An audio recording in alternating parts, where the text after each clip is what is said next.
नमस्कार, आप देख रहे हैं टाइम्स न्यूज और मैं हूं आपके साथ छवि। आइए नजर डालते हैं कुछ खास खबरों पर। इंदौर लोकसभा निर्वाचन के लिए निर्दलीय रूप से नामांकन भरने वाले कई प्रत्याशी जिला निर्वाचन विभाग पर कई गंभीर आरोप लगा रहे हैं। ऐसे ही निर्दलीय प्रत्याशी दिलीप ठक्कर ने इंदौर प्रेस क्लब में एक प्रेस वार्ता करके बताया कि बीते दिन नामांकन पत्र निकालने की अंतिम तिथि थी और वह इंदौर शहर से काफ़ी दूर किसी दूसरे शहर में थी, लेकिन उन्हें बाद में सूचना मिलती है कि उनका फॉर्म किसी ने फर्जी साइन करके निकाल लिया है। तो वहीं निर्दलीय प्रत्याशी दिलीप ठक्कर ने जिला निर्वाचन विभाग पर कई गंभीर आरोप लगाए हैं और कोर्ट जाने की बात कही है। मैं प्रेस कॉन्फ्रेंस के माध्यम से इंदौर लोकसभा 26 के मतदाताओं और सभी को एक मैसेज पहुंचाना चाह रहा था कि कल जिस तरीके से जिला प्रशासन और जिला निर्वाचन अधिकारियों ने मेरी गैर मौजूदगी में मेरे बिना एफिडेविट के और मेरे बिना हस्ताक्षर किए मेरा फॉर्म वापस कर लिया है।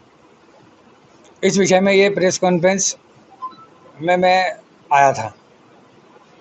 क्या हुआ, कुछ प्रस्तावक तो गए होंगे ना? बताया जा रहा है कि एक प्रस्तावक जिसके दस्तखत मैच नहीं कर रहे हैं, जिस फॉर्म को वापस लेने के बाद जो रसीद मिलती है वो रसीद हमको केवल दिखाई गई है, हमको दी नहीं गई है।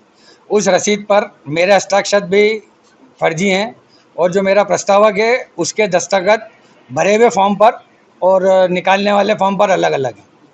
निर्वाचन अधिकारी द्वारा क्या कहा गया? निर्वाचन अधिकारी जी द्वारा कहा गया है कि आप आवेदन दे दो और हम इसके बाद में आगे इसकी कार्रवाई करेंगे। हमारे द्वारा एक तो वहाँ की वीडियो फुटेज मांगी गई है कि जब 2:45 पे अगर मैं वहाँ पर उपस्थित हुआ था और मैंने नामांकन वापस लिया तो उसकी वीडियो फुटेज निर्वाचन आयोग हमें भी दे और मीडिया को भी उपलब्ध कराए।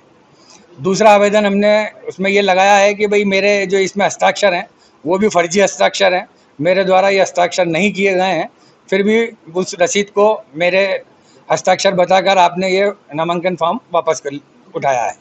सर, आपके अलावा और भी ऐसे प्रत्याशी हैं, धरना भी दिया था कल इस बात? धरने में मैं भी शामिल था।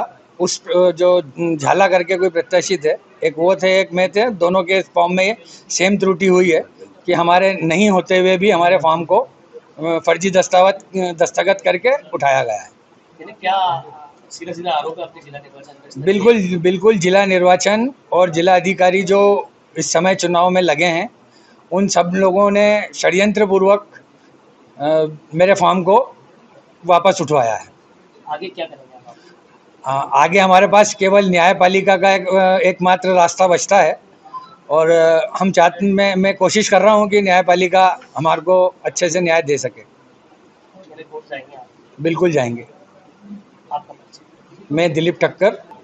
देखिए, प्रेस वार्ता का हमारा आज का जो मुद्दा है वो ये है कि इंदौर के अंदर खुले तौर पे जिला प्रशासन अपनी मनमानी करते हुए लोकतंत्र का गला घोट रहा है।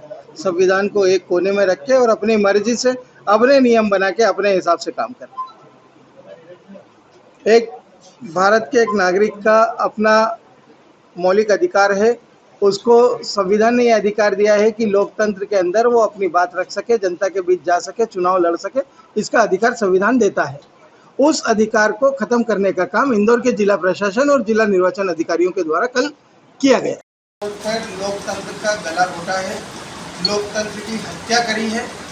शाम को 4 बजे एक निर्दलीय उम्मीदवार को इस बात का पता चलता है कि उसका फॉर्म तो उसके पहले ही 2:30 बजे कोई आके फॉर्म उठा के लेके चला गया। ये न्यायोचित नहीं है।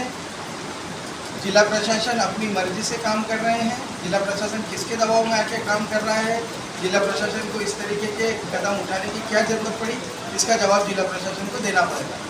जब अपनी बात रखने जाते हैं तो कलेक्टर साहब के ऑफिस का कमरा बंद रहता है, बाहर पुलिस की सुरक्षा रहती है, अंदर जाने के लिए पहले अंदर से परमिशन आएगी, उसके बाद आपका गेट खुलेगा। जब आपको अंदर जाना है ना तो आवेदन लेने के लिए तैयार है, ना किसी बात के लिए किसी बात को सुनने के लिए तैयार है और ना ही कोई जवाब देने के लिए तैयार है। कलेक्टर साहब की जगह उप निर्वाचक अधिकारी सामने आके बात करता है, जबकि निर्वाचन अधिकारी को सामने आके कैंडिडेट से बात करना चाहिए, कैंडिडेट से उसकी समस्या को पूछना चाहिए। लेकिन वहाँ इस तरीके का कोई माहौल नहीं। हमारे अलावा और भी निर्दलीय प्रत्याशी वहाँ ऐसे थे जिनकी बगैर वहाँ नाम उठा लिए गए और उनको भी पता नहीं चला। जब वो सिंबल लेने गए, जब पता चला कि हमारा भी नाम लिस्ट में से गायब है, हमारा भी कोई फॉर्म उठा के लेके चला गया। जब हम नॉमिनेशन भरते हैं, एक शपथ पत्र लगाते हैं, हम अपने सारे डॉक्यूमेंट लगाते हैं, तो जब नॉमिनेशन वापस लेना है तो उस समय नॉमिनेशन वापस लेते समय कैंडिडेट के शपथ पत्र को या कैंडिडेट के सर्टिफिकेट को क्यों नहीं पूछा गया?